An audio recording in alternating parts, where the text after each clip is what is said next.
Bonjour à tous. Donc, la Bibliothèque publique d'information est ravie de vous accueillir, pour certains de poursuivre cette folle journée avec vous, donc cette journée autour des séries Télérama. Et on est aussi ravis d'accueillir le public des bibliothèques de Bordeaux et de Clermont-Ferrand qui nous suivent en direct.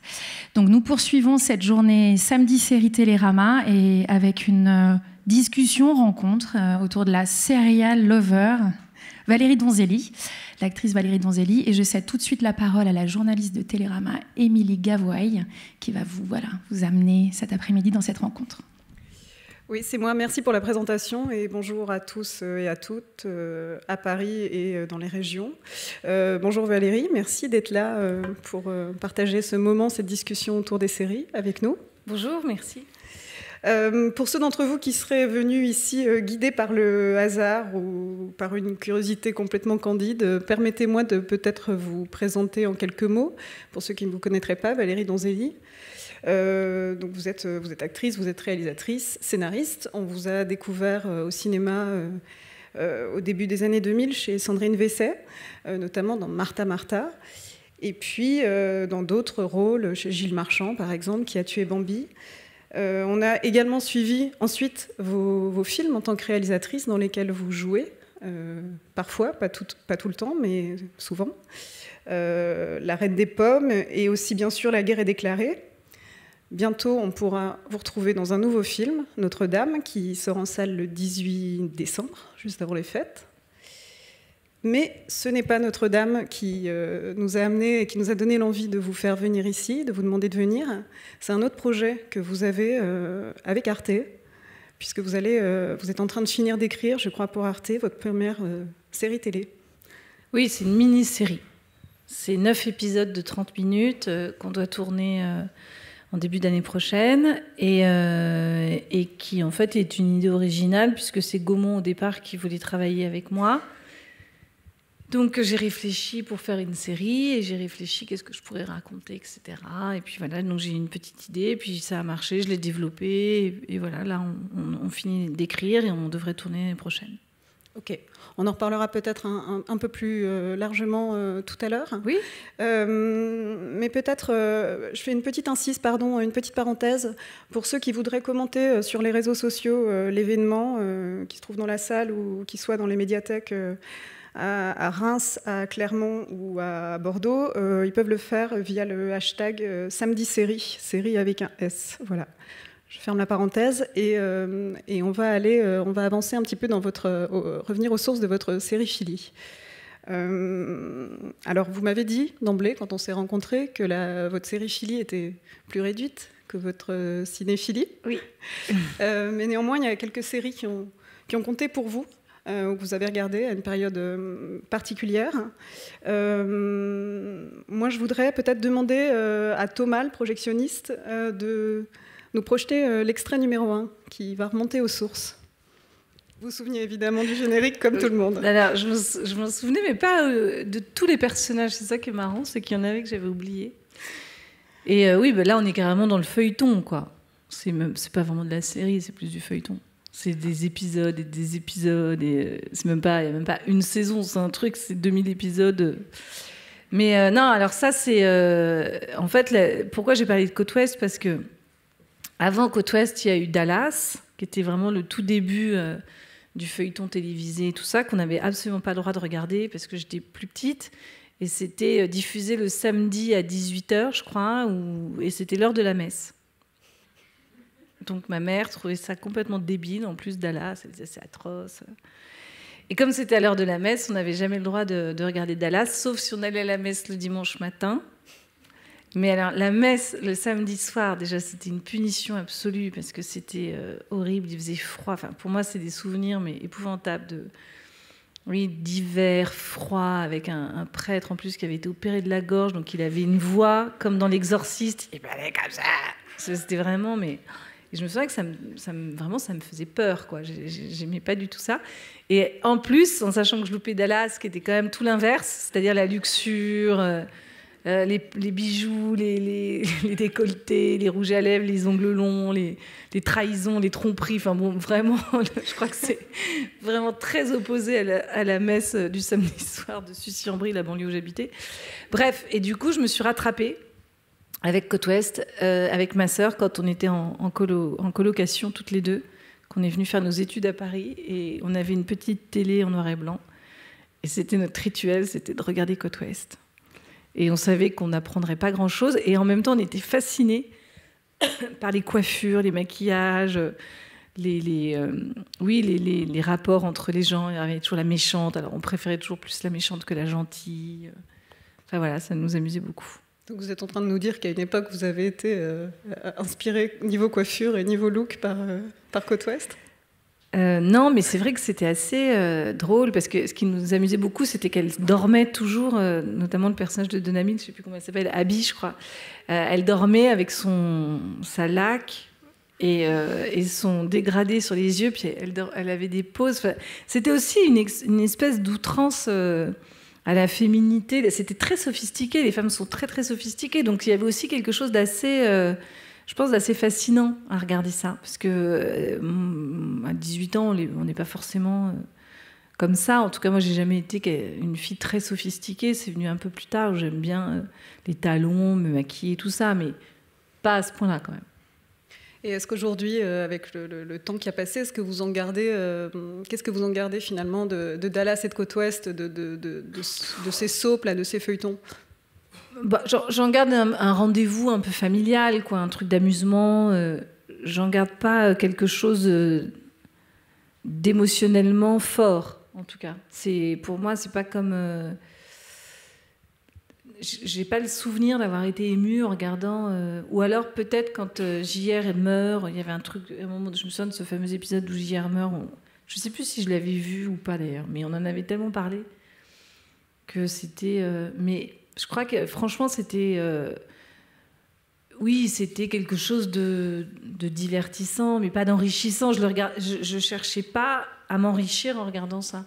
J'avais, à l'époque, pas vraiment de regard non plus sociologique, quoi. C'est-à-dire, je me disais pas, allez, je vais regarder Côte Ouest pour étudier l'affaire d'un point de vue sociologique. Non. Non, je regardais vraiment parce que ça m'amusait, puis parce que c'était notre rituel avec ma sœur, que... D'un coup, on avait le droit de regarder un truc qu'on n'avait pas regardé quand on était petite. Alors, c'était pas tout à fait les mêmes, mais je crois que c'est les cousins ou les frères. Entre-temps, il y a eu Dynasty, mais sa Dynasty, j'ai jamais... Il y a un frère de JR, je crois, dans Côte Ouest. Comment ? Il y a un frère de JR, je crois. Oui, c'est ça, enfin, je sais plus. Enfin, bref, ils sont tous un peu frères ou cousins. Et puis, voilà, quoi. Et est-ce qu'il y a d'autres séries de cette époque-là ou plus récentes qui vous ont fédéré avec votre sœur ou vos enfants? Non, c'est vraiment que ça. Après, avec mes enfants, maintenant, il y a Friends, parce que mes enfants adorent Friends, qui est quand même une série, pour le coup, que j'ai regardée. Alors, j'ai pas regardé toutes les saisons, mais j'ai regardé Friends. Et là, pour le coup, Friends, c'est vraiment une série dans laquelle on peut avoir de l'émotion et tout ça. Il y a quelque chose qui... c'est pas du tout la même chose en termes d'écriture et tout. On n'est pas dans le soap... on est plus voilà, dans la vraie série. C'est le début de la vraie série, en fait. Et puis, il y avait Seinfeld, voilà, où ça, c'était plus avec... dans mon couple, on regardait ça et ça nous amusait beaucoup, à une période en plus qui n'était pas forcément très marrante, donc c'était vraiment un divertissement, c'était comme un rendez-vous, voilà, c'était vraiment très drôle. Et puis, oui, un peu Sex in the City aussi. Mais en fait, j'ai des références assez anciennes, parce que j'avoue que je ne regarde pas beaucoup de séries, parce qu'aujourd'hui, ça prend énormément de temps, je trouve, de regarder une série, et c'est vrai que j'ai pas vraiment le temps de ça, donc je suis pas j'ai pas mal de retard. Et quand vous les regardez comment? Vous les regardez, vous avez un abonnement Netflix ou vous les regardez en Oui, DVD? j'ai un abonnement Netflix, et sinon je regarde, j'ai une copine plus jeune que moi qui s'est téléchargée, ce que moi je ne sais pas faire. Donc, quelquefois, elle me file une clé USB et elle me dit « ça, il faut le voir, c'est trop génial et tout ». Donc, voilà. C'est comme ça que j'ai vu la série de Woody Allen, j'ai vu Love, la série d'Abato et tout ça que j'ai trouvé super. Puis d'autres, enfin voilà, il y en a quelques-unes que j'ai vues, mais j'ai pas, par exemple, vu The Wire, j'ai pas vu les grandes séries dont tout le monde parle et tout ça, je les ai pas encore regardées.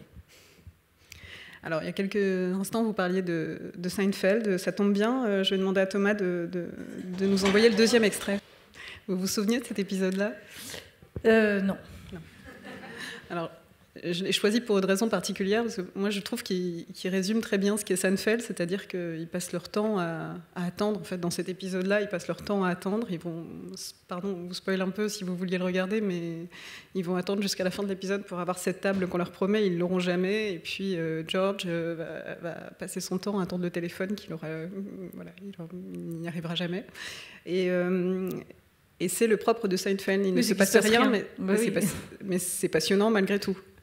Ah oui, non, mais moi ça j'adore cette série parce que c'est vraiment sur des choses auxquelles qu'ils arrivent à décortiquer, dans lesquelles on peut complètement se retrouver, surtout à l'âge où je les ai regardés, où j'avais vraiment l'impression d'être comme eux, de pas faire grand chose de ma vie, d'être là à attendre quelqu'un.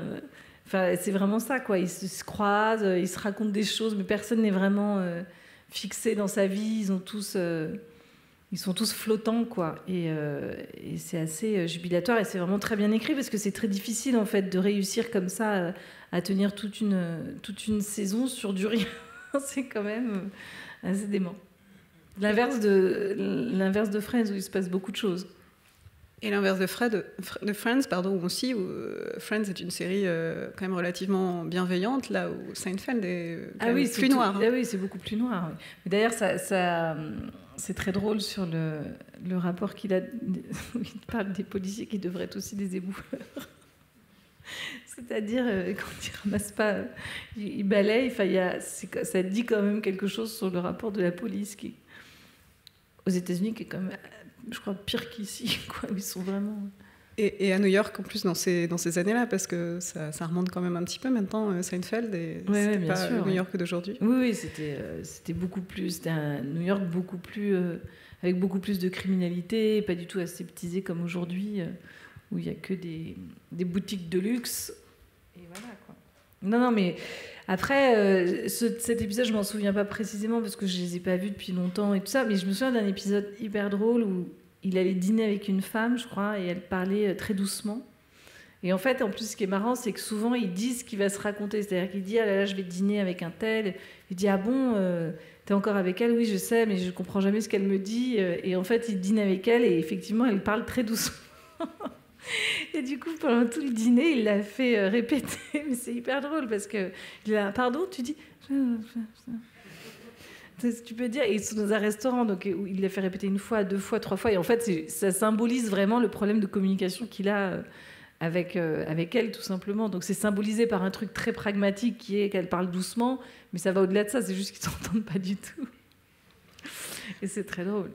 Et est-ce que ça, Seinfeld, c'est une inspiration pour vous quand vous écrivez? Parce que souvent, c'est des personnages qui sont un peu englués dans des situations un peu compliquées et qui essayent de... Oui, un peu. Et en même temps, c'est vrai que moi, la série que j'ai écrite, il se passe quand même beaucoup de choses parce que c'est vraiment des personnages qu'on suit comme ça sur une durée de plusieurs années presque.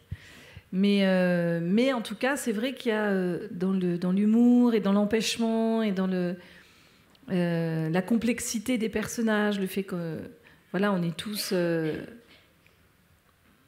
une chose et une autre, enfin voilà, qu'on a tous des ambiguïtés qui font qu'on a du mal à vivre, quoi. C'est vrai que je m'inspire pas mal de Seinfeld, de Friends. Pour ça, oui, un peu. Et dans Seinfeld, dans les 3 personnages qu'on a vus, mais peut-être je rajouterais aussi le personnage du voisin de Seinfeld, est-ce qu'il y en a un des 4 qui sont les personnages principaux que vous affectionnez particulièrement ou que vous sauveriez plus que les autres? Franchement, je les aime tous. Après, la fille, je la trouve super. Je me souviens plus de son prénom d'ailleurs. Comment elle s'appelle? Hélène. Et George, qui est irrésistible. Parce que lui, Seinfeld, c'est celui vraiment... il a le rôle du clown blanc, quoi. C'est celui qui, autour de qui distribue un petit peu le jeu. Et d'ailleurs, je crois que c'est lui qui avait écrit la série. Oui. Donc c'est vraiment, ça m'étonne pas, parce qu'il a vraiment le personnage... il est là, et c'est vraiment le numéro 10, quoi. Il distribue les cartes et tout ça, mais il se met pas tellement, lui, en avant. C'est vraiment les autres, en fait, qui apportent la comédie, je trouve, dans la série. En tout cas, dans mon souvenir. Et c'est vrai que le personnage de George est irrésistible. Et elle aussi, elle est géniale. Je me souviens d'un épisode aussi où elle va à la salle de sport, et puis elle croise en sortant de la salle de sport un mec qu'elle n'avait pas vu depuis longtemps, et il l'embrasse. Il l'embrasse là, et elle s'est... Et pendant toute la série, elle se demande s'il l'embrassait sur la bouche ou s'il l'embrassait à la commissure des lèvres. Alors lui dit non, j'étais là, il t'a pas embrassé sur la bouche, il t'a embrassé là. Elle dit mais quelqu'un qui t'embrasse là, c'est comme s'il t'embrassait sur la bouche. Non. Qu'est-ce que je fais? Est-ce que je le rappelle? Est-ce que je le rappelle pas? Enfin, et ça dure comme ça pendant 30 minutes. Quoi. Oui, il y a une vraie coupe de la situation. Oui, vraiment, il explore. En fait, il part d'un détail et il tire toutes les ficelles de cette situation, quoi. Et pour la petite histoire sur cet épisode-là, j'ai appris en préparant la rencontre que justement Seinfeld et Larry David, son co-auteur, ont failli se faire virer après cet épisode-là parce que justement on leur a reproché qu'il ne se passe trop rien. Voilà. C'était pas mal. Donc on comprend dans les références que vous nous citez, Seinfeld, Friends, que vous avez un goût quand même pour les sitcoms américaines des années 80, 90. Et donc vous me citez Friends. Friends, qu'est-ce qui continue de vous disiez que vous la regardiez avec vos enfants, qu'est-ce qui continue de vous séduire et eux de les attraper en fait? Je crois quand même que il y a quelque chose qui fait beaucoup fantasmer dans Friends, c'est l'idée de la colocation et de l'amitié. C'est-à-dire que c'est vraiment une famille qui se choisissent, quoi. C'est-à-dire que c'est 6 amis et ils sont à la vie, à la mort. En même temps, ils s'engueulent, en même temps, ils s'aiment, ils se séparent. Voilà, il y a des histoires de coucherie, de machin. Enfin, et il y a vraiment cette espèce de... Oui, il y a quelque chose de très réconfortant dans l'humanité qui se dégage de cette série, la solidarité de ses amis, en fait. Et je pense que ça, c'est rassurant. En tout cas, moi, ma fille, je sais qu'elle fantasme sa vingtaine, un peu comme ça. Elle se dit, oh là là, je vais en coloc. Enfin, alors, c'est sûr que Friends, c'est par exemple une série dans laquelle les questions sociales ne sont pas très représentées. C'est-à-dire qu'ils habitent quand même un loft dans New York magnifique. Elle est cuisinière, mais bon, elle a quelquefois des problèmes d'argent parce qu'elle ne trouve pas vraiment de boulot. L'autre, elle est petite fille, elle est fille de riches, je ne sais plus, californiens, je ne sais plus d'où ils viennent, non, peut-être pas de Californie, mais en tout cas, ses parents sont riches. Et elle est serveuse parce qu'il faut qu'elle apprenne le sens de la vie pour se prendre en main. Il y en a un qui a un boulot qui gagne pas trop mal, il y en a un qui est acteur, donc il est tout le temps au chômage, mais quand même on sent que c'est un peu idéalisé, quoi. C'est pas très réaliste, quoi. C'est pas très... Alors Seinfeld, c'est plus ancré dans une réalité sociale et politique et tout ça, alors que Friends, c'est vraiment c'est un peu plus ambiance barbe à papa, quoi. On est dans une bulle. Voilà, on est dans une bulle, c'est très coloré, même la déco, les costumes, enfin ils sont dans quelque chose de très rassurant, et je pense que c'est ça qui fait que la série fédère autant. Après, la qualité d'écriture de Friends, c'est quand même quelque chose de génial, c'est-à-dire qu'à chaque fois, c'est une histoire principale conçue, plus 2 autres intrigues, et à chaque fois, ils sont... moi, je trouve que c'est extrêmement bien écrit, et que je le sais pour écrire une série en ce moment, à quel point c'est difficile de trouver les personnages, parce qu'en fait Friends c'est vraiment ça, et même Seinfeld, mais c'est vraiment trouver les personnages, leurs caractéristiques, leurs problématiques, et après tirer les fils de chaque personnage pour créer des intrigues et tout ça. Et moi je crois que c'est ça qui me plaît dans la série, c'est vraiment l'idée de la création de personnages, quoi. C'est vraiment des personnages qu'on suit, on dort avec eux, on mange avec eux, enfin on les adore, quoi. Et il n'y a pas ça au cinéma. Le cinéma, c'est plus un tout, c'est plus un film, c'est plus une histoire, c'est plus une mise en scène, c'est plus une émotion qui vient d'ailleurs, alors que là, c'est vraiment la création pure de personnages, parce que la mise en scène, elle est très basique. C'est pas ça c'est vraiment ce que vivent les personnages et ce qu'ils disent. C'est vraiment autour des personnages, quoi. Et ça, je trouve que c'est passionnant. Et également, peut-être, dans Friends, le fait, sous couvert de légèreté, d'humour, de situations comiques, d'amener des thèmes, des sujets ou des types de personnages qu'on n'aurait pas vus ailleurs. Oui, par exemple, le personnage... excusez-moi, j'ai un petit trou de mémoire. Le frère de Monica. Ross. Voilà, Ross, le personnage de Ross, qui est avec une femme, qui se maque avec une femme alors qu'elle attend un enfant de lui et qui lui dit merci, au revoir. Enfin, c'est bouleversant parce que lui, il est privé de cet enfant d'une certaine façon, il n'a rien demandé, et en même temps, les deux filles, elles sont aussi dans leurs droits. Enfin, c'est des choses comme ça qu'il traite, qui sont assez... qui étaient assez nouvelles, parce que c'est une série qui est quand même assez vieille maintenant. Enfin, je crois que c'était il y a 30 ans. Ou... Il y a 25 ans, je crois. Oui, enfin, c'est dingue, quoi. Et donc, il y a 25 ans, il parlait de choses un peu avant-garde, quoi. Et quand on s'est rencontrés pour préparer cette rencontre, vous m'avez dit que vous trouviez que certaines séries américaines, je ne sais pas si vous pensiez à celle-là, étaient plus politiques que le cinéma américain, finalement, arrivaient à porter des sujets plus politiques. C'est à Friends que vous pensiez ou à d'autres séries plus récentes ? Non, mais moi, j'ai envie de dire que c'est un peu le cadre des séries sur le cinéma. C'est vrai que, par exemple, Transparent, la série de l'homme qui s'habille en femme, qui l'annonce à ses enfants, enfin, qui fait même sa transition. Oui, sa transition. Ça, je n'ai pas vu toute la série. Je me suis un peu... Non, mais ça, par exemple, c'est des choses qu'on voit très peu au cinéma. Il y a quand même... la série va beaucoup plus loin dans les thèmes qu'elle aborde et tout ça que le cinéma. Il y a un vrai espace de liberté créatrice. Je ne sais pas à quoi c'est dû d'ailleurs. Peut-être que le cinéma a quelque chose de... Je ne sais pas. Mais en tout cas, c'est vrai que la série, elle est le regard qui est porté sur les femmes. Il y a des séries... Enfin voilà, il y a par exemple, Sex in the City, c'est vraiment quelque chose qui a amorcé une nouvelle vision des femmes new-yorkaises, qui parlent quand même d'une ville où les femmes ne trouvent pas de mecs parce qu'il y a plus de femmes que de mecs. Je crois que les statistiques, c'était un garçon pour 10 nanas, enfin un truc complètement délirant. Et c'est vrai que la série, en tout cas, montre des thèmes qui ne sont pas forcément explorés au cinéma. Justement, vous parliez de Sex and the City. Je vous propose de regarder l'extrait, pas l'extrait numéro 3, mais l'extrait numéro 4.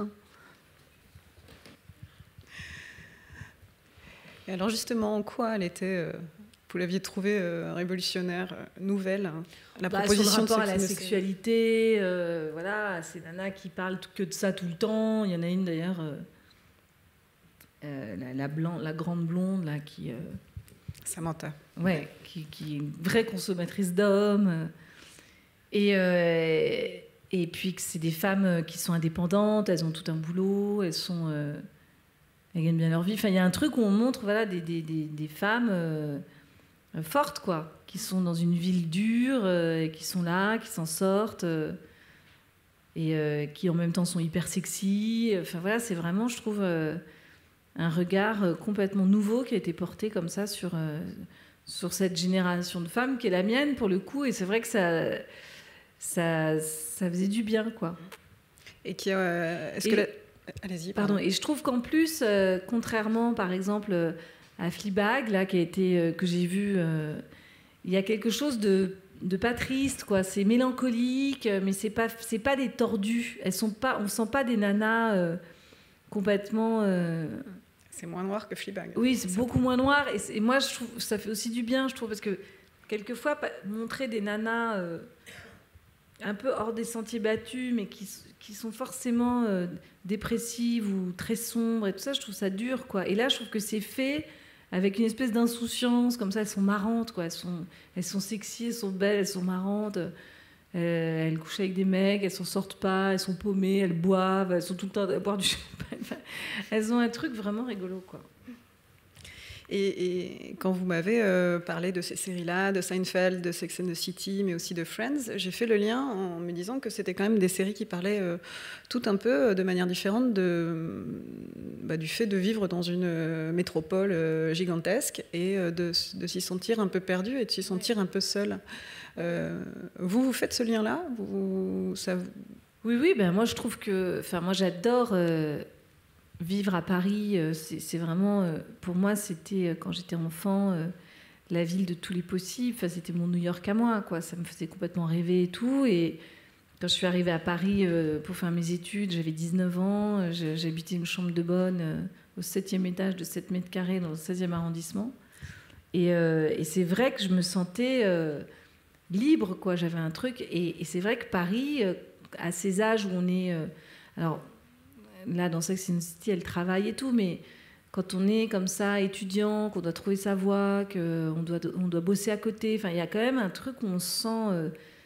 la solitude est jamais très loin, quoi. Donc les amis, c'est hyper important, en fait. Et moi, qui ai beaucoup déménagé enfant et tout ça, j'ai pas d'amis d'enfance, donc les amis que j'ai depuis maintenant, c'est des amis que j'ai rencontrés à Paris en étant étudiante, donc... à l'âge de 19 ans, quoi. J'ai pas d'amis avant. C'est mes plus vieux amis, je les ai rencontrés à cet âge-là. Et c'est vrai qu'il y a un truc de l'importance des amis, je trouve. C'est quelque chose pour moi qui est vraiment très précieux, quoi. Et donc vous vous retrouvez dans ces oui, séries-là. Et c'est vraiment des groupes d'amis à chaque fois, donc plus ou moins grands et tout, mais on sent qu'il y a un vrai rapport humain qui est beau entre eux, où ils sont tous différents et en même temps c'est un peu les rapports rêvés parce que à la fois ils se parlent, à la fois voilà, on n'est pas c'est ça qui est beau aussi avec le cinéma, avec les séries, tout ça, c'est que c'est écrit tout ça, donc forcément on s'arrange pour mettre la médiocrité, ou en tout cas si on utilise la médiocrité, on en fait quelque chose de drôle ou de... Mais c'est pas plat, quoi. Donc c'est haut en couleur, c'est émouvant, c'est drôle. Les gens sont beaux, sont intelligents, sont touchants. Enfin, voilà. Vous me citiez à l'instant, vous évoquiez Fleabag comme une potentielle héritière parmi les plus récentes de Sex and the City. Est-ce que vous en voyez d'autres, des séries qui doivent quelque chose, ou de personnages féminins qui doivent quelque chose à Sex and the City? Il y en a sûrement, mais je ne les connais pas forcément. J'avoue que je pense que je n'ai pas assez de connaissances là. D'un coup, sinon, j'avais vu une autre série aussi... anglaise, c'est souvent les Anglais en fait, d'une nana qui tombe enceinte avec un mec le premier soir, mais je ne sais plus comment ça s'appelle. Catastrophe. Ah, peut-être, c'est ça. Il y a aussi un petit côté comme ça, quoi. Et puis finalement, ils tombent amoureux. Et... c'était pas mal, c'était assez marrant. Écoutez, celle-là, je la connais pas, donc j'irai la voir. Sex and the City, alors on l'a pas vu dans l'extrait, mais a une autre particularité, c'est qu'il y a une voix off. Il y a une voix qui raconte, c'est celle de Carrie, le personnage principal qu'on voit en photo sur le bus. Et ce procédé narratif, je crois que c'est quelque chose que vous aimez bien, parce que ça vous renvoie aussi à la nouvelle vague. Oui, alors moi c'est marrant parce que dans mes films, c'est plus un narrateur, c'est pas vraiment une voix off, c'est pas un personnage qui parle, c'est souvent un personnage extérieur au film qui prend en charge le récit. Alors il y a des endroits, par exemple, comme dans Main dans la main, où il y a à la fois le narrateur et parfois les personnages qui parlent aussi. Mais c'est vrai que j'aime bien ce principe de raconter l'histoire. Il y a quelque chose qui est rassurant, je trouve. D'un coup, on nous raconte une histoire, quoi, et c'est clairement dit en fait. Donc il y a quelque chose moi je trouve qui repose. Et c'est aussi d'ailleurs un peu le cas dans Seinfeld de manière différente, parce que tous les épisodes sont introduits par lui qui met en scène. Oui, tout à fait. Mais là, dans le cas de Sex and the City, en plus c'est elle qui est journaliste, donc et c'est vrai que c'est un personnage, ça nous la rend elle d'autant plus attachante. C'est vraiment, on est quand même dans son point, on a toujours un peu l'impression d'être dans son point de vue à elle. Et d'ailleurs, ça a été un phénomène, cette fille, avec cette série, même sur ses tenues, d'ailleurs, toute la mode, tout ce qu'elles inventent dans les tenues, dans la mode et tout ça, ça a été repris partout, tout le monde voulait les habiller après. Enfin, c'était puissant, quoi. C'est vraiment un truc puissant qui s'est passé avec ça. Et est-ce que vous l'avez regardé seul, vous l'avez regardé avec des copines, vous débriefiez avec des copines? Non, j'ai vraiment regardé ça toute seule à une période de ma vie particulière, puisque c'était la période où mon fils était malade et tout ça. Donc c'était vraiment une petite fenêtre. Et je regardais ça le soir et tout ça. C'est pour ça que j'ai un attachement particulier, je crois, à cette série. C'est que ça me faisait vraiment du bien d'être très loin de mon quotidien à moi, avec des filles marrantes et en même temps intelligentes. Et voilà, enfin, ça... Et vous me disiez également que ça vous avait fait un peu visiter New York, d'une certaine manière. Parce que, alors ça, c'est un truc que j'adore, moi. C'est quand voilà, de voir des films qui se passent dans des villes. Quand j'ai envie d'être dans la ville, je regarde parfois des films qui se passent à Londres, ou qui se passent à New York, ou qui se passent en Chine, pour avoir l'impression d'y être, quoi. Mais c'est un truc... D'accord.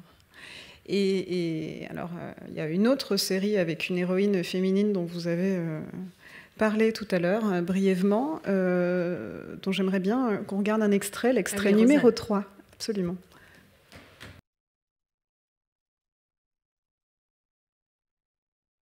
Non, mais je l'ai oublié. Mais je ne sais pas s'ils accrocheraient.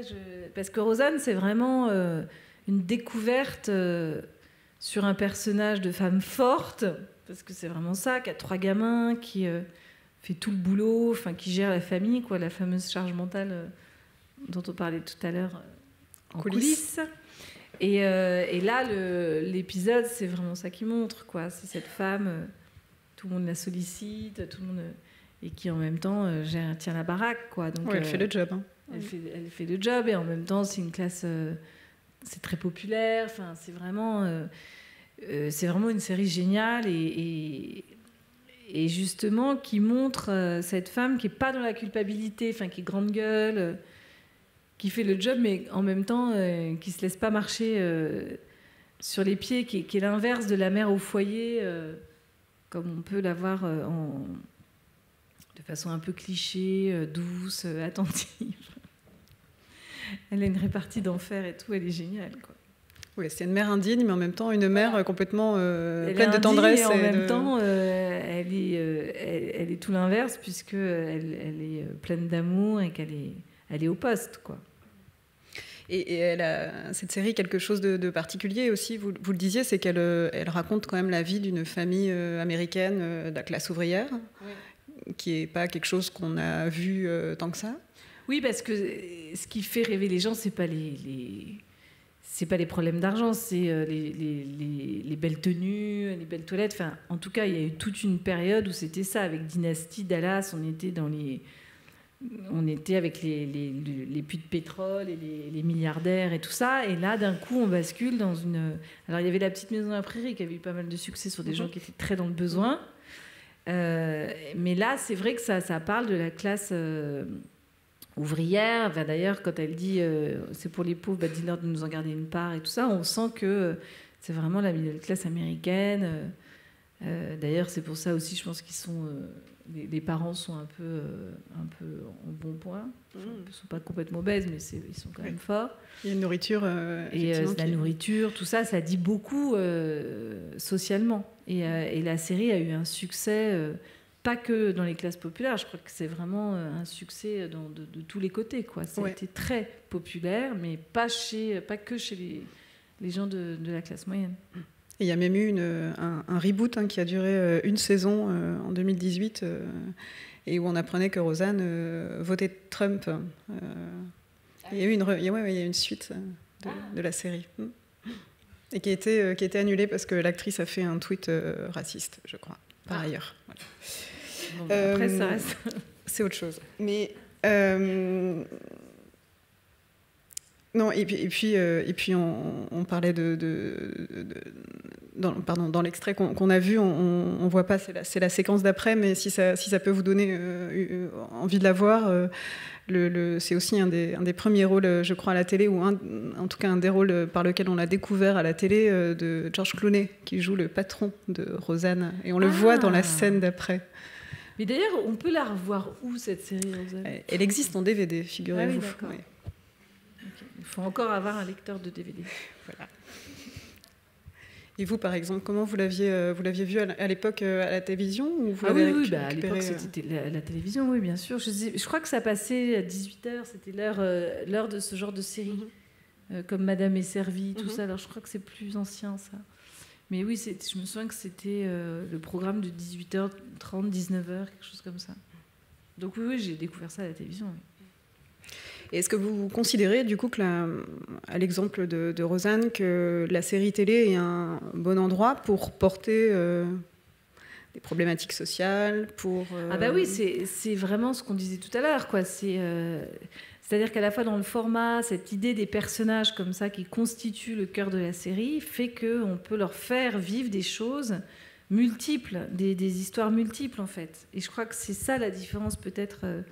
avec le cinéma, c'est que c'est une trajectoire, alors que là, c'est une trajectoire, mais sur des mois, c'est au quotidien, c'est ce qui, à mon avis, a donné d'ailleurs la télé-réalité. C'est-à-dire que d'un coup, on s'est dit, mais pourquoi on ne filmerait pas des gens en vrai ? Parce que ça parle du quotidien de personnes fictives. Donc je pense qu'en fait, la télé-réalité est arrivée parce que la série a existé avant. Je pense que vraiment... une mise en scène du quotidien. Oui, c'est une mise en scène du quotidien. Et d'ailleurs, la télé-réalité, quand on a regardé au début, je me souviens de Love Story et tout, c'était des caméras, des découpages. Enfin, il n'y avait plus du tout de mise en scène. Et d'ailleurs, les séries, c'est un peu ça. C'est plan large, plan serré. C'est tourné à plusieurs caméras. Enfin, il y a quelque chose d'assez basique dans l'exécution de l'écriture cinématographique, quoi. C'est très simple. En tout cas, dans ces séries qui racontent la vie d'un foyer, la vie d'une intimité. Dans ce genre-là, je veux dire. Oui, parce qu'après, c'est pas forcément le cas, mais dans ces sitcoms, en fait, puisque c'était des sitcoms, c'est comme ça que ça s'appelait, oui, il y avait cette idée-là. Et donc Roseanne, on le disait, et puis on l'a vu, c'est quand même un personnage de mère indigne, mais extrêmement attachante, et extrêmement tendre aussi avec ses enfants, avec son entourage.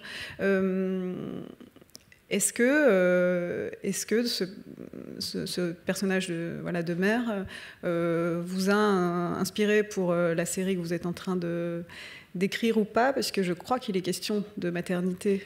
Oui, alors c'est pas tout à fait ce personnage-là qui m'a inspirée, c'est plus des femmes d'une génération que j'ai connue, comme ma mère, comme d'autres femmes, voilà, et parce que moi, ma série qui s'appelle Nona et ses filles, c'est l'histoire d'une femme de 70 ans qui est militante féministe, qui a ouvert le premier planning familial à la Goutte d'Or et tout ça, et qui se retrouve du haut de ses 70 ans enceinte. Et donc c'est une catastrophe parce qu'elle n'a évidemment pas envie du tout d'être enceinte à 70 ans. Et donc c'est un phénomène, personne ne comprend comment c'est possible et tout ça, à part qu'elle a une sexualité, que c'est pas du tout un désir, mais qu'elle a encore une sexualité active et tout, elle a un mec et tout, donc... Le problème, c'est que c'est pas lui le père de l'enfant, donc on n'y comprend rien. Enfin, bon, bref, donc ça devient une espèce d'objet comme ça qu'il faut étudier. Et c'est vraiment l'idée de parler de la maternité à la fois comme super pouvoir et en même temps comme super poison, quoi. Et le fait de choisir une femme de 70 ans, c'est aussi pour montrer la vulnérabilité, à la fois que ça peut être choquant, puisque c'est ce que ça crée du scandale. Et en même temps, la vulnérabilité d'une femme de 70 ans qui doit porter un enfant, c'est qu'elle doit peut-être risquer sa vie pour ça. Et donc, cette femme a des filles qui sont, elles, triplées, qu'elle a eues normalement et qui sont nées dans les années 70, et donc qui reviennent dans l'appartement de leur mère pour s'occuper d'elles, et en même temps parce qu'elles ont toutes une bonne raison pour revenir. Donc, c'est vraiment autour d'une mère et de la relation à ses filles et de comment... c'est une mère aussi forte et difficile à tuer, donc peut-être qu'elle va se calmer si enceinte, finalement, elle va peut-être arrêter faire n'importe quoi et de se calmer, etc. Donc voilà, c'est tout ça qui m'intéressait. Et ça se passe dans un foyer qui est la rue Poulet, là où elles habitent dans le 18e. Et la série est sur ce thème-là. Donc oui, je ne me suis pas vraiment inspirée de Rosanne, parce que le personnage de Nona, c'est une intellectuelle, plus c'est une femme militante, politique. Et voilà, c'est vraiment pas du tout le même cas de figure, mais c'est quand même une femme à qui les filles ont beaucoup reproché, parce qu'elle a élevé seule ses filles, puisqu'en fait le père, elle le connaît pas, c'était un coup d'un soir, etc. Et les filles donc ont beaucoup reproché à leur mère d'avoir été justement trop moderne, quoi, de travailler, de jamais être là, de ramener des mecs à la maison, ou bien des nanas. Enfin bon, elle dit, à un moment donné, il y en a une qui dit la normalité, ça fait du bien aussi. Donc c'est vraiment sur une génération qui est plus la mienne, d'enfants qui ont été élevés par des femmes de la génération de 68, quoi. Donc c'est ça qui est un peu qui m'intéressait à traiter. Et vous réaliserez? Oui, c'est moi qui réalise tout, c'est moi qui ai tout écrit avec une co-scénariste qui s'appelle Clémence Madeleine Perdria, et puis c'est une idée originale, donc j'ai pas... Enfin, je l'imagine, c'est comme un long film, en fait. Donc oui, j'ai pas envie de déléguer. C'est pas quelque chose de formaté du tout. Et vous ne jouerez pas? Si, je joue une des filles. D'accord. Ouais. Et est-ce que... Normalement, c'est tout... Enfin bon, le casting est un peu compliqué. D'accord. On dirait pas plus. On avait quelques petites rumeurs, mais vous ne confirmerez, n'infirmerez rien. C'est ça? Rien du tout. Donc, si je vous écoute, vous la voyez comme une série quand même relativement féministe, cette série. Oui, complètement, oui. C'est pas relatif, c'est complètement... C'est Nona et ses filles. Alors, il y a des hommes, bien sûr. Il y a des personnages masculins? Oui, il y a beaucoup de personnages masculins. Il y a le sage-femme de Nona, il y a un personnage qui s'appelle Antoine, il y a le mari d'Emmanuel qui s'appelle Manu, il y a André, l'amant de Nona. Non, il y a beaucoup de personnages d'hommes, il y a Manu qui a 4 garçons, mais c'est quand même sur la question de la féminité, et des femmes, et justement de comment évoluer en tant que femme, enfin voilà. Et puis il y a aussi la question du planning familial qui doit évoluer. Enfin, c'est vraiment autour de ça, quoi, autour de la maternité, de qu'est-ce que c'est que cette chose de pouvoir porter un être vivant en soi, les femmes qui en veulent, les femmes qui en veulent pas, elles ont tout un point de vue différent par rapport à ça. Elles ont toute une histoire différente par rapport à la maternité. Et c'est ce personnage de femme de 70 ans qui doit aller au bout de cette grossesse, qui a essayé d'avorter, mais ça n'a pas marché, parce que le fœtus s'est échappé. Enfin bon, c'est un peu barré. Hein. On n'est pas complètement dans un truc très réaliste. La série est assez fantastique. Elle a un petit côté fantastique quand même. Je tiens à prévenir. Et qu'est-ce qui fait que ce projet-là était taillé pour devenir une série télévisée plus qu'un film? Parce que justement, je trouvais que c'était bien d'être avec les personnages. Enfin, c'est vraiment ça qui m'a intéressée. C'est que chaque personnage a une évolution, a une trajectoire, et c'est vrai qu'au cinéma, c'est pas la même narration, donc c'est différent. J'imaginais pas ça en film, en fait. Et comment vous écrivez avec votre co-scénariste toutes les deux en même temps, chacune sur un épisode Non, vraiment on écrit en même temps. Alors moi j'ai pas tellement... Elle a quand même plus d'expérience de la série puisqu'elle en a déjà écrite, donc disons qu'elle cadre un peu le travail, et moi j'écris plus des scènes qu'elle retravaille après. Au début c'était peut-être un peu comme ça. Enfin, vraiment on travaille ensemble, quoi. On écrit vraiment à 4 mains depuis le début. Et vous avez joué dans quelques séries françaises. Moi, je pense notamment à Clara Scheller. Oui, c'est vrai. Mais moi, j'adorerais. Hein. Je trouve ça génial d'être acteur de série. Enfin, dans une série, je trouve ça super parce qu'on retrouve le personnage. Enfin, là, j'ai tourné dans 10%, par exemple, et je pense que ça va être hyper marrant de faire un personnage, un vrai personnage récurrent. C'est rigolo parce que c'est des aventures qu'on suit. Alors je discutais d'ailleurs avec les acteurs de la série, ils disaient ah oui, en même temps c'est bizarre, quand on y revient, on est un peu perdu, il faut retrouver ses marques. Donc je pense que ça doit aussi avoir des choses contraignantes, mais je pense que ça m'aurait amusé, oui. Vous jouez votre propre rôle dans 10%?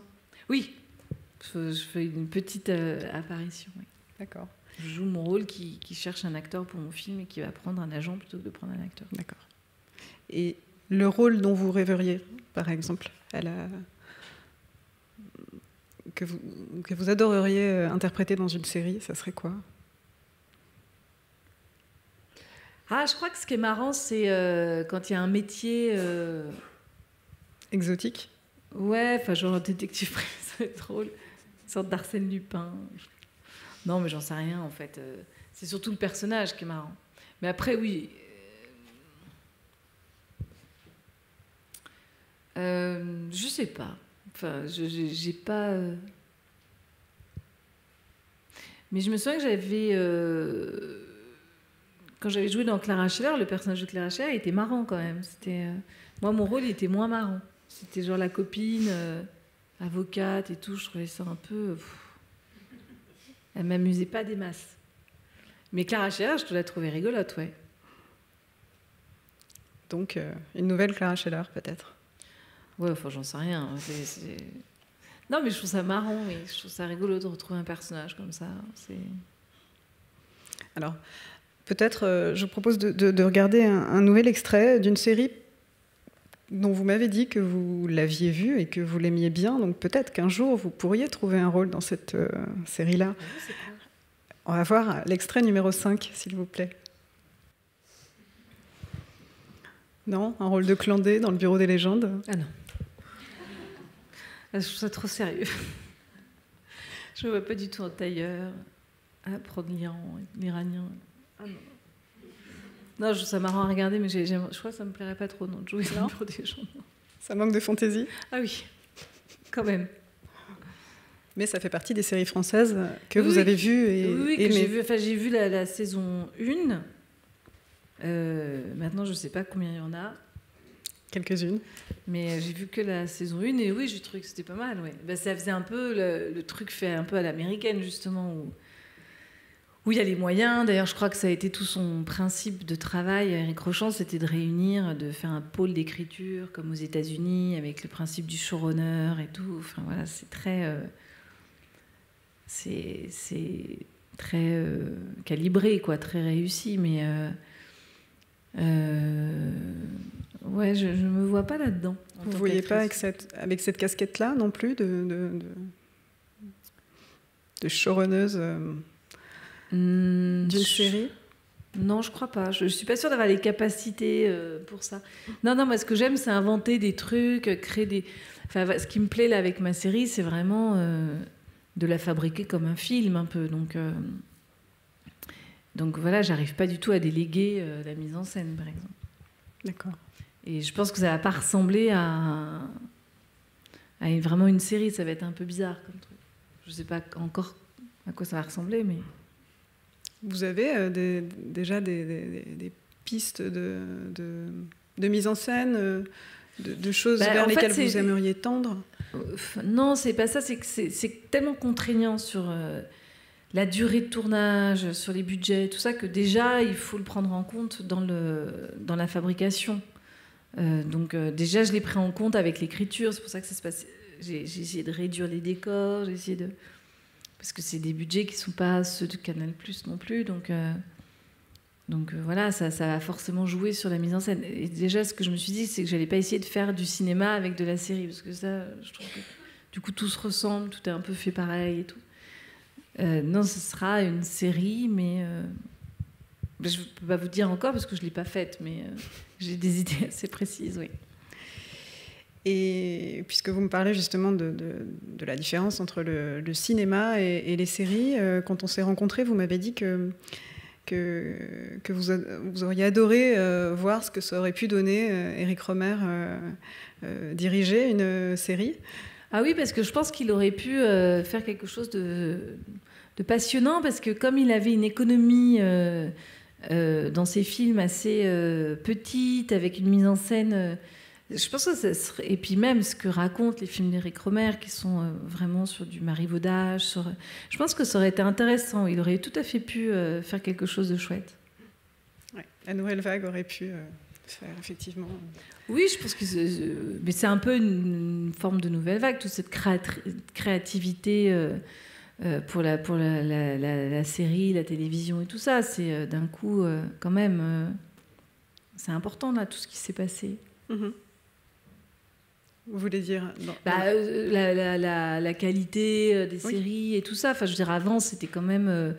on était dans le feuilleton un peu concon, et puis d'un coup on a voulu aborder des sujets politiques, parler, s'adresser au plus grand nombre, sur des...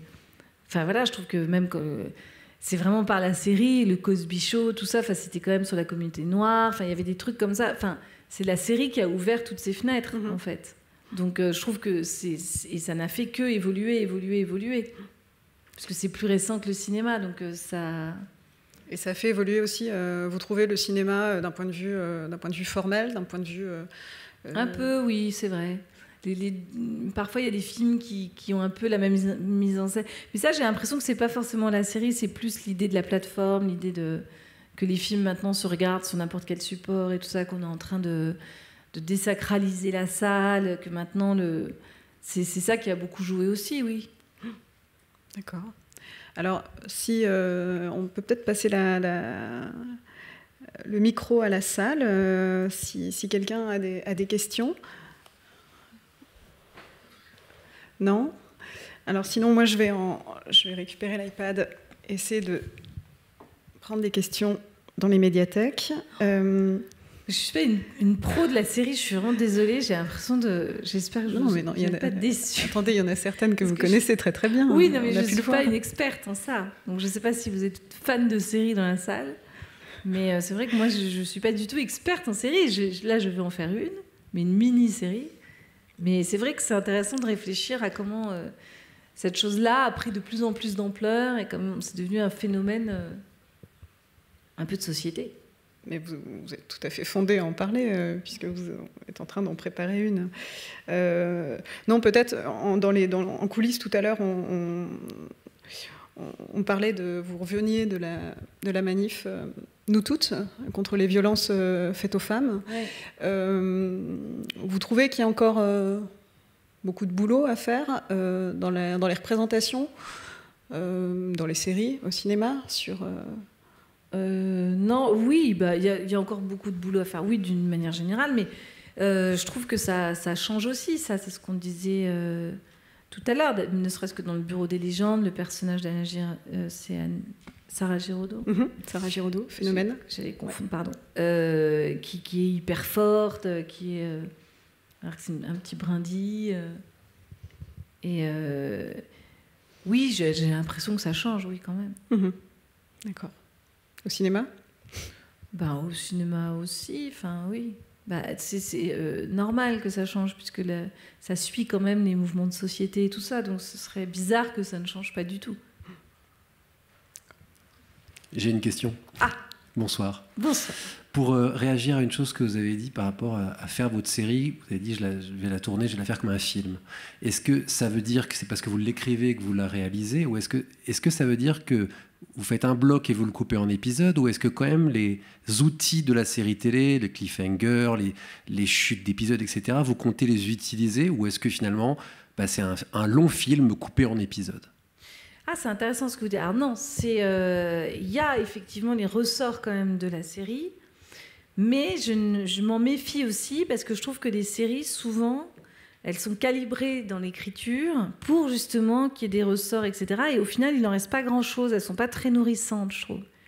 Enfin, j'ai pu m'apercevoir de ça. Donc, à la fois, il faut, je pense, tenir le spectateur en haleine, c'est un peu le principe, mais en même temps, le nourrir de quelque chose de très incarné. Et moi, ce que je voudrais, c'est que ce que ça raconte soit touchant, en fait, qu'on suive autant le suspense, j'ai envie de dire, que le côté humain de la série. Donc, voilà. Alors après, quand je dis que je le pense comme un long film, c'est que c'est un peu comme ça que je pense mes films aussi, c'est-à-dire avec... quelque chose qui doit être nourrissant, qui a un fond et en même temps de la forme. Donc c'est un peu le principe. Mais par exemple, je m'étais renseignée sur Je crois que c'était Carlos qui avait fait... c'était Assayas qui avait fait Carlos. Et en fait, il s'était arrangé, lui, pour faire des longs plans séquences qu'il tronçait. En fait, il les montait entre eux. Parce que, justement, pour gagner du temps. Et je trouvais que c'était pas complètement idiot. Alors après, ça s'y prête pas forcément sur ma série et de Nona et ses filles. Mais je trouvais que c'était intéressant. Donc c'est plus à des choses comme ça, quand je dis que je le pense comme un film, c'est-à-dire que la mise en scène...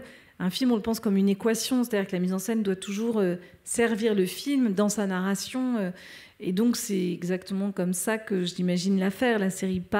C'est pour ça que je dis que je ne pourrais pas déléguer. Je pense que ce n'est pas formaté dans l'écriture. Ça va être quelque chose d'assez précis. Je ne sais pas encore quels seront exactement les outils, mais je suis en train de réfléchir à tout ça, en fonction du temps que j'aurai, en fonction de qu'est-ce que je veux raconter, en fonction de... Voilà. Il y a une question qui nous arrive de Bordeaux ou Clermont-Ferrand, je ne sais pas, pardon, et qui demande simplement quelle chaîne programmera la série. C'est Arte. Et on peut espérer voir ça quand ? Alors ça, je pense que ce sera l'année d'après, en 2021. Ok. Bonjour.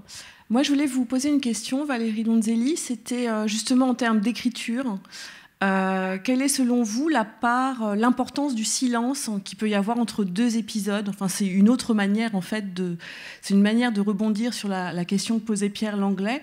C'est vrai que la plupart du temps, les séries sont regardées avec un laps de temps en fait où se crée le manque pour le spectateur qui attend le prochain épisode. À votre avis, dans l'écriture d'un scénario de série, comment on peut jouer justement sur ce silence, sur le fait que d'une semaine à l'autre, le spectateur va s'approprier finalement ce qui s'est passé ?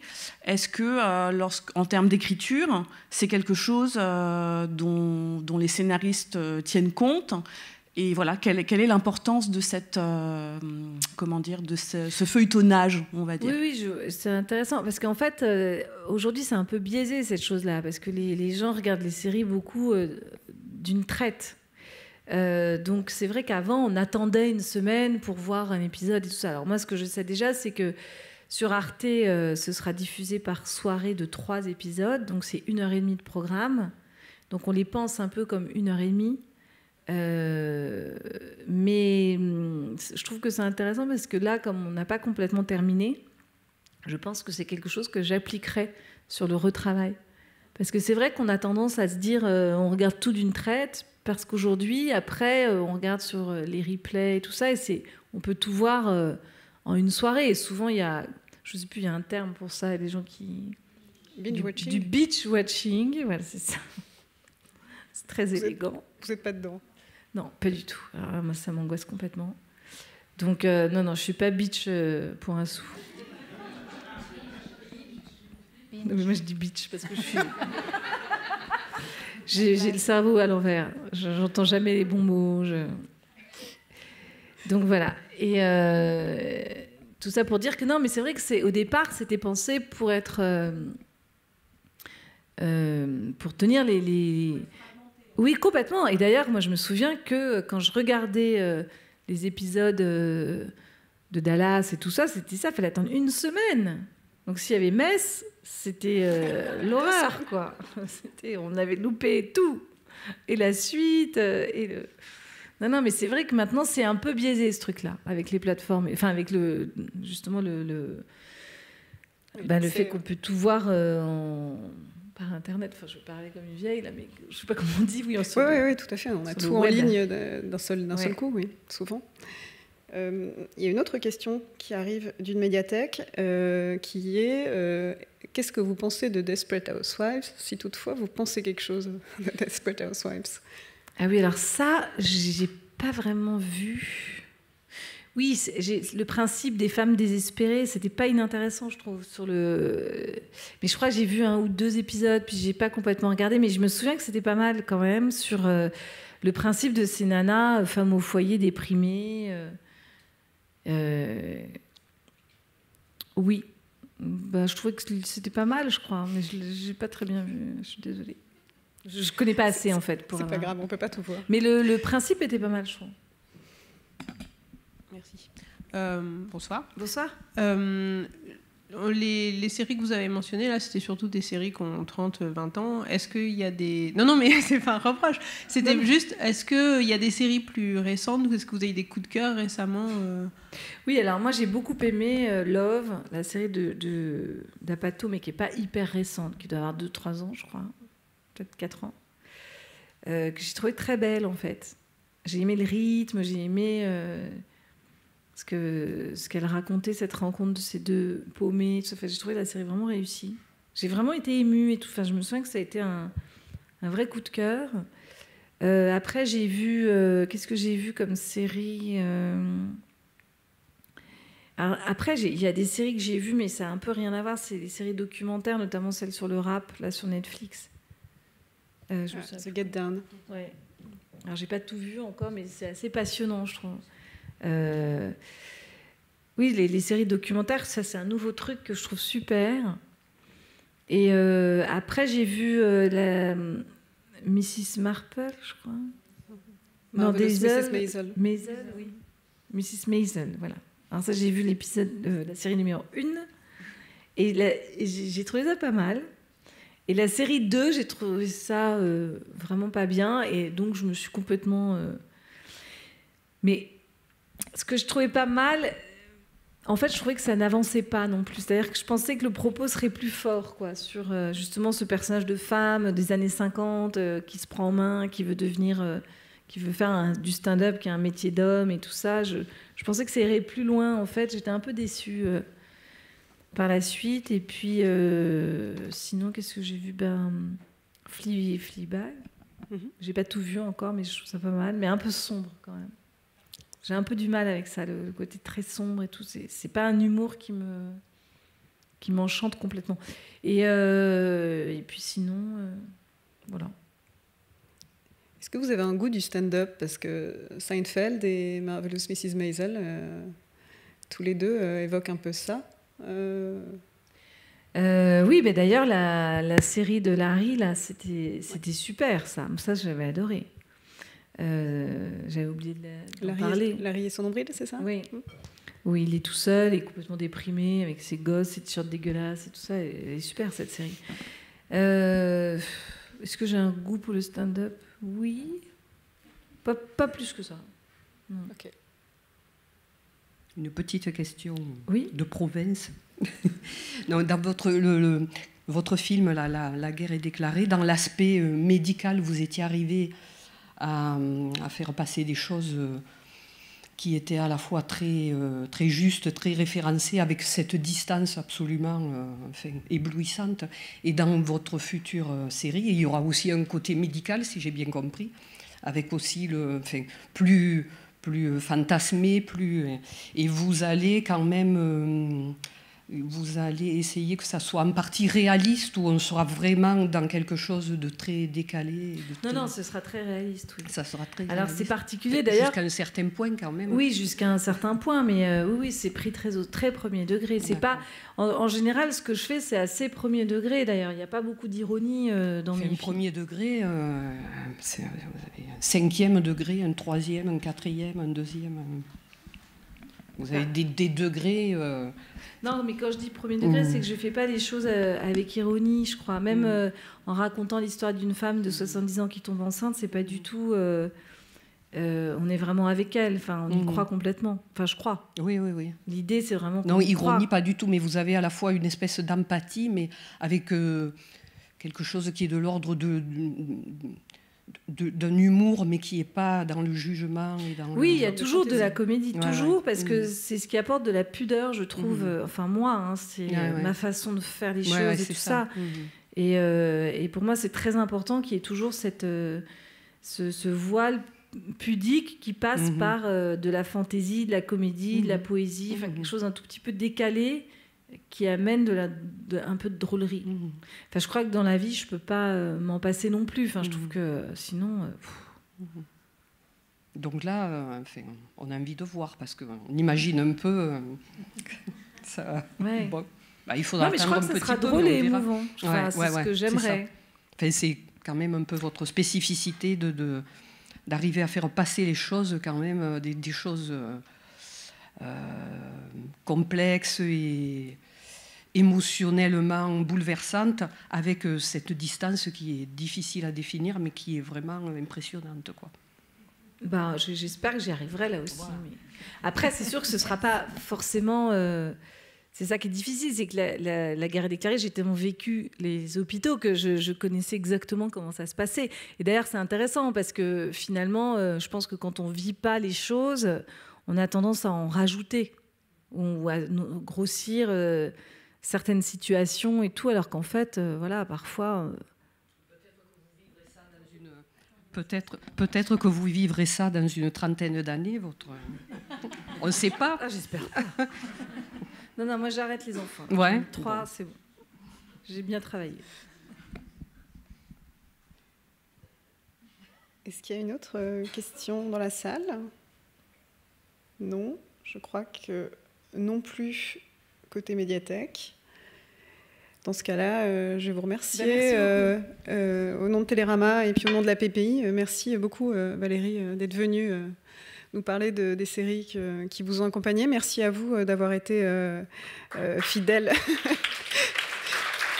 et attentifs. Et je vous inviterai à 20h, si le cœur vous en dit, à aller découvrir la nouvelle série de France 2 qui s'appelle Une belle histoire, et qui est la nouvelle qui sera diffusée un épisode en avant-première. Et en présence du showrunner, et la séance sera animée par Pierre Langlais, mon camarade. Voilà. Alors c'est Une belle histoire, c'est une comédie chorale. Non, qui se passe dans une ville du Nord-Pas-de-Calais, je crois, et qui est une comédie romantique, plutôt autour de personnages de trentenaires, et qui est assez réussie. Et c'est qui les acteurs ? Alors, il y a Sébastien Chassagne, Tiffaine Davio, voilà. Je regarde Pierre qui est dans la salle, notamment, et puis Cédric Ben Abdallah aussi. Dans une demi-heure à la BPI, et puis sinon... Non, mais sinon dans quelques mois, je crois, sur France 2. Ah, d'accord. Voilà. Donc, très bien. Une vraie avant-première. Super. Bon, ouais, merci beaucoup d'être venu. Merci, bonne soirée.